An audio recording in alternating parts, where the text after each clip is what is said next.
நமக்கு வந்து பாத்தீங்கன்னா ரெண்டு வகையான மேப் கேட்பாங்க. ஒன்னு 42 வினாவில் வந்து இந்தியா மேப் வரும், இல்லைன்னா என்ன வரும்? நீங்க எப்பயும் கூட கரெக்டா பேசணும். ஓகே, இந்தியா வந்தா வேர்ல்டு வராது. 42 ஓகே. அதாவது இதுல எத்தனை இடங்கள் இருக்கும்? எத்தனை இடங்கள் குறிக்கணும்? 8 குறிக்கணுமா? கொடுக்கறதே 5 இடம் தான். பிறகு 8 குறிப்ப எத்தனை இடம் கொடுப்பாங்க? 43 எத்தனை மேப் பாயிண்ட்ஸ் இருக்கும்? எத்தனை இருக்கும்? எஸ், 8 கொடுப்பாங்க. 8ஐயுமே குறிக்கணும். அதுல ஒண்ணு இந்தியா மேப் இருக்கும், அல்லது 43 வேர்ல்டு மேப்பா? என்ன மேப்? எஸ், தமிழ்நாடு அல்லது இந்தியா. சாய்ஸ் இருக்கு, இடங்கள்ல சாய்ஸ் இல்ல, தெரியுங்களா? இப்ப 42வது வினா ஃபர்ஸ்ட் நம்ம இந்தியா மேப் என்னன்னு பார்க்கலாம், அதுக்கப்புறம் ஜியோகிராஃபில இந்தியா மேப் பார்க்கலாம். சோ ஒரு 12 இடங்களை நம்ம டிஸ்கஸ் பண்ண போறோம். அதுல ஃபர்ஸ்ட் நம்ம டிஸ்கஸ் பண்ண போற இடம் வந்து டெல்லி. என்னது? டெல்லி மீரட், பெரும்பாலும் இந்த ஜான்சி, குவாலியர், இந்த 4 இடங்கள்ல பப்ளிக் எக்ஸாம் ஏதாவது ஒன்று கண்டிப்பா வந்துடும். இப்போ டெல்லியை பொறுத்தவரையில குறிக்கிறதுக்கு ஷார்ட்கட் என்னன்னு கேட்டீங்கன்னா, ஜூசி இது ஜம்மு அண்ட் காஷ்மீர். இங்க இருந்து ஸ்ட்ரைட்டா ஒரு லைன் போட்டுக்கலாம், போடணும்னு அவசியம் இல்லை, லைட்டா ஸ்கேல வச்சு பார்த்துக்கலாம். இது என்ன மாநிலம்? என்ன மண்?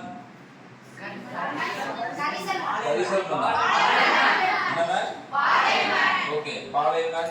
அதிக குறைந்த மழை வரும் பகுதி, முற்போதற்காடுகள், இதெல்லாம் எங்கதான்? ராஜஸ்தான்ல தான் குறிக்கிறோம். இந்த ராஜஸ்தான் என்று கலையா, இதுக்கு நேரம் ஸ்ட்ரைட்டா ஸ்கேல வச்சு ஒரு லைன் பென்சில்ல போட்டாலும் சரி. ஓகே, சரி, இந்த இதை பாத்துக்கோ. இதுக்கு நேரம் ஸ்ட்ரைட்டா ஜம்மு அண்ட் காஷ்மீர் இருந்து ஸ்ட்ரைட்டா இந்த பர்டிசை நேபாளம், இந்த நேபாளத்துல இந்த பார்டர் எண்ட் இருக்கா இல்லையா, இந்த எண்டுக்கு நேரம் ஸ்ட்ரைட்டா மேல இருந்து ஸ்ட்ரைட்டா ரெண்டும் மீட் பண்ணக்கூடிய இந்த இடத்துல தான் என்ன குடிக்கிறோம்? டெல்லி. என்ன சொல்ல போனா எக்ஸாக்ட்லி பிக் பாய்ஸ் கூட மெல்ல கர்க்கமானது ரெண்டுக்கும் நடுவுல குறிச்சாலே என்ன உண்டு? மார்க் என்பது உண்டு. எக்ஸாக்ட் லொகேஷன் பார்த்தீங்கன்னா இந்த பக்கம் கொஞ்சம் தூரம் அதிகமா இருக்கும், கம்மியா இருக்கும். எக்ஸாக்ட்லி குறிச்சா நீங்க எக்ஸாக்ட்லி ரொம்ப நோட் பிடிச்சலாம் யாரும் அழகா போறது இல்ல. ஓகே, இது என்ன குறிச்சிட்டோம்? டெல்லி. டெல்லி குறிக்கும் போது யூ see ஜஸ்ட் ஒரு டாட் பண்ணுங்க, அதுக்கப்புறம் அதை என்ன பண்ணுங்க? சர்க்கிள் பண்ணுங்க. என்ன பண்ணுங்க? அழகா சர்க்கிள் பண்ணுங்க. see இந்த மாதிரி வந்து நீட்டா சர்க்கிள் பண்ணணும். நீ வாட்டுக்கு இப்படி வச்சுட்டு இப்படி இழுத்து விடக்கூடாது. ஓகே, ஏன் வந்து கரெக்டா டெல்லி அப்படியே ரைட் சைடு கொஞ்சம் குறிச்சிருந்தா, ரைட் சைடு கொஞ்சம் தூரத்துல குறிச்சது ரெண்டாவது என்னது? ஒருவேளை எக்ஸாம்ல மீரட் கேட்டாலுமே நீ டெல்லியை குறிச்சிட்டு பென்சில்ட்ட அதை பேஸ் பண்ணி மீரட்டை குறிச்சிட்டு இதை அழிச்சுக்கணும். அதான் ஈஸி, புரியுதா? எடுத்தோட நீ மீரட்டை குறிச்சினா என்ன வரும்? குழப்பம் என்பது வரும். ஸோ டெல்லியை லொகேட் பண்ணி. ஓகே, மூணாவது நம்ம பார்க்கக்கூடிய இடம் கேட்டீங்கன்னா என்னது? ஜான்சி. என்னது? ஜான்சி குறிக்கிறதுக்கு ஈஸி என்னன்னு கேட்டீங்கன்னா, ராஜஸ்தான்ல இருந்து எண்டு பாட்டு குஜராத் பாட்டில ஸ்டார்ட் ஆகுது. ஓகே, இங்க என்ன இருக்கு? கரிசல்மன். மகாராஷ்டிரா, குஜராத் ரெண்டுலயும் என்ன பண்ணா? ராஜஸ்தான்ல என்ன மண்? ஜம்மு காஷ்மீர்ல என்ன மண்? நாங்களே ஒரு மண்ணு தெரியல. என்ன மண்? ஜம்மு காஷ்மீர்ல என்ன மண்? மவுண்டைன் சாயில்ல தமிழ்ல என்ன பேரு? என்ன மண்? மலைமண். என்ன மண்ணு? ஓகே, இந்த எண்டு பார்ட்ல இருந்து ஸ்ட்ரைட்டா ஒரு லைன் போட்டுக்கலாம். எதுக்கு நேரா? கீழ. மீரட்டுக்கு நேரா கீழ. ஓகே, ஜஸ்ட் டவுனுக்கு நேரா மீரட்டுக்கு ஜஸ்ட் ரெண்டு மீட்டிங் பாயிண்ட்ஸ் சந்திக்கக்கூடிய இடம் என்னது? ஜான்சி. என்னது? ஓகே, எப்படி இந்த டெல்லிக்கு நேரா ரைட் சைடு மீரட் குறிச்சோமோ அதே மாதிரி ஜான்சிக்கு அதே ஆங்கிள்ல அதே கோணத்துல லெஃப்ட்ல குறிச்சனது என்னது? குவாலியர் எக்ஸாம்ல கேட்டா கூட ஃபர்ஸ்ட் எதை குறிக்கிற? ஜான்சியை குறிச்சிட்டு அதை மையமா வச்சு எதை குறிக்கிற? எதை அழிக்கிற? எதை குறிக்கிற? இதுதான் ஈஸி வே. ஓகே, அதுக்கப்புறம் இம்பார்ட்டன்ட் பிளேஸ் பாத்தீங்கன்னா லக்னோ. என்னது? இது பரேலின்னு ஒரு இடம் இருக்கு. இந்த டிப்ல பார்த்தோம்ல டெல்லி குறிக்கிறதுக்கு ஒரு பேஸ் அடிப்படையா குறிச்சோம்ல, இது பரேலின்னு ஒரு இடம் இருக்கு, அது விட்டுறலாம். அதுக்கப்புறம் அப்படியே கொஞ்சம் வந்தீங்கன்னா மேப்ல ஃபர்ஸ்ட் பெண்ட் இருக்கு. உங்களுடைய மேப்ல இதுல கொஞ்சம் பெருசா இருக்கனால வித்தியாசம் தெரியல. அந்த ஃபர்ஸ்ட் பெண்டுக்கு நேரா ஜஸ்ட் டவுன் கீழ குறிச்சா இது என்னது? லக்னோ. என்னது? உத்தரப்பிரதேஷ், யூபியினுடைய தலைநகரம். அதுக்கப்புறம் அப்படியே லக்னோக்கு அப்புறம் இம்பார்ட்டன்ட் பிளேஸ் பாத்தீங்கன்னா சௌரி சௌரா. இந்த லக்னோக்கு அப்புறம் அடுத்து பாத்தீங்கன்னா வெளிநோக்கிய ஒரு பெரிய பெண்ட் இருக்கும். நல்லா பார்த்தா மேப்ல தெரியும். இந்த பப்ளிக் எக்ஸாம் கொடுக்குற மேப் தான் நான் கொடுத்துருக்கேன். இதை பேஸ் பண்ணி நீ பிராக்டிஸ் பண்ற. இந்த வெளிநோக்கிய பெண்டுக்கு உள்ள குறிச்சா என்னது? சௌரி சௌரா. என்னது?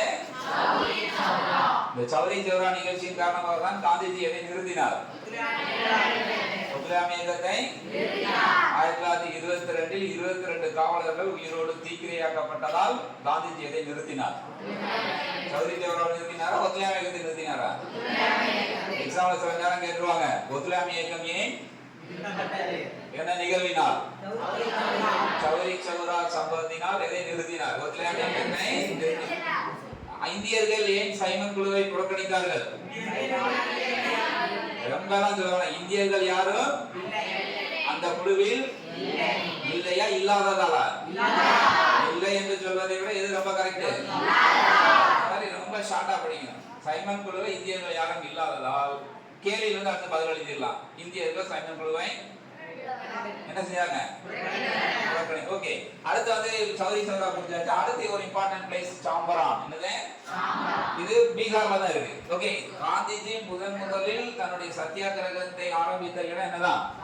சாம்பரான் தான் முதல் சத்தியாகிரகம். ஸோ பாத்தீங்கன்னா இந்த சௌரி சௌரா புரிஞ்சுக்கணும் இல்லையா? அதுக்கு அப்படியே கொஞ்சம் ஜஸ்ட் ரைட் சைட் பார்த்தோம்னா கொஞ்சம் மேல் நோக்கி ஒரு பெண்ட் இருக்கும். மேப்ல பார்த்தீங்கன்னா எப்படி இந்த லக்னோ குறிச்சோமோ அதே மாதிரி ஜஸ்ட் டவுன் குறிச்சா என்னது? சாம்பரான். என்னது? அடுத்து எல்லாம் முக்கியமான இடம் கேட்டீங்கன்னா கல்கத்தா ஆர் கொல்கத்தா, ரெண்டும் ஒண்ணுதான். கல்கத்தா ஆர் இந்த ஏரியால இந்த ஏரியால ஒரு டிப் இருக்கா இல்லையா? மேல் நோக்கி ஒரு டிப் ஷார்ப் பாயிண்ட் இருக்கா இல்லையா? அந்த ஷார்ப் பாயிண்ட் கொஞ்சம் ரைட் சைடுல குறிச்சானது கொல்கத்தா. இவங்களுடைய மேப்ல பப்ளிக் கொடுக்குற மேப்ல இந்த இடத்துலயும் இதே மாதிரி ஷேப் இங்க பங்களாதேஷ்லயும் இருக்கும். நிறைய பேர் இதுதான் இந்த டிப் நினைச்சுக்கிட்டு எங்க போய் குறிச்சிட, எந்த ஸ்டேட் எந்த நாடுக்குள்ள போய் குறிச்சிட, பங்களாதேஷ்ல போய் குறிச்சிடக்கூடாது. ஓகே, அப்போ இதுதான் இந்த டிப்ல ஜஸ்ட் அந்த டிப் மேலே குறிச்சாலும் என்ன மதிப்பு என்பது என்னது? கொல்கத்தா. அடுத்து என்னது? பாரக்பூர். என்னது? இந்த பாரக்பூரில் தான் 1957 புரட்சி முதலில் வெடித்தது. மங்கள் பாண்டே தான் முதலில் புரட்சியில் ஈடுபட்டார். அவர் தான் கைது செய்யப்பட்டு தூக்கிலிடப்பட்டார். அப்போ பாரக்பூர் ரொம்ப இம்பார்ட்டன்ட். எதுக்கு மேல? ஜஸ்ட் அபவுட் கொல்கத்தாவுக்கு மேல ஜஸ்ட் அபவுட் ஆட் வச்சு சர்க்கிள் பண்ணா என்னது? பாரக்பூர். என்னது? ஓகே, அடுத்து என்னடா? வேதாரண்யம். இந்த எல்பெண்ட் இருக்கா இல்லையா? இந்த எல்பெண்ட் முடியுதா இல்லையா?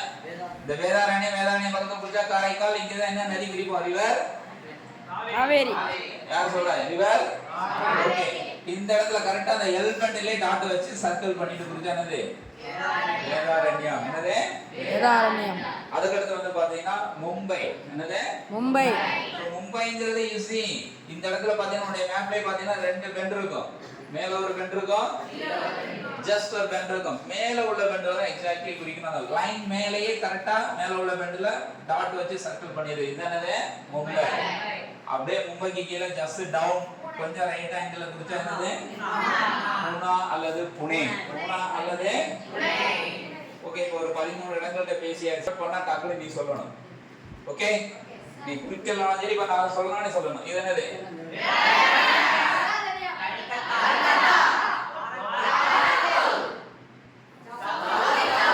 சௌரி சௌராவா? சம்பரான்.